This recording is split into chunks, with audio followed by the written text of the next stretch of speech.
প্রত্যেকের বন্ধু গ্রুপে এমন এক আজীব প্রাণী থাকবে। সেই প্রাণীটা আলাদা লেভেলের একটা চিজ। একটু পরেই বুঝবে কেন একথা কইলাম।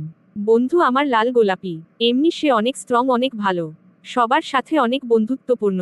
কিন্তু সে মেয়েদের প্রতি একটু বেশি আর কি, মানে বন্ধুত্বপূর্ণ। বিশেষ করে জুনিয়র মেয়েদের প্রতি। এমনি সে অনেক আস্তে কথা বলবে, কেউ শুনবেই না। কিন্তু জুনিয়রদের মধ্যে সে অনেক ফেমাস, শুধু কি তাই। ইউনিভার্সিটির সিনিয়র হোক বা জুনিয়র, যে কোনো মেয়ের প্রোফাইলে দেখলে 90% চান্স আছে। আর কেউ মিউচুয়ালও না থাকলেও সে ঠিকই থাকবে। আবার এমন ঘটনা হয়েছে যে জুনিয়র আবার আমাদের মেসেজ দিয়ে বলে, আপু উনি এমনভাবে মেসেজ দেয় যে মনে হয় আমরা তার গার্লফ্রেন্ড। এটা শুনলে তখন কেমন লাগে একবার ভাবেন। আবার যখন কেউ জিজ্ঞাসা করে তখন তার উত্তর আসে, ওরা সবাই আমার বোন। তোর এত বোন দেখিস, তুই তোর বাপের সম্পদের কিছুই পাবি না, সব তোর সেই বোনগুলাই নিয়ে যাবে রে। আর বোন যদি হয় তাহলে তুই এমন মেসেজ কেন দিস যে তারা আমাদের বিচার দেয়। শুধু কি তাই, আবার অন্যজনের গার্লফ্রেন্ডের সাথেও তার অনেক ধরনের কথা। সে সব আর নাই বা বললাম। এরপরে যখন আর জুনিয়র বাকি নেই তখন সিনিয়র মেয়েদের পিছে লাগে।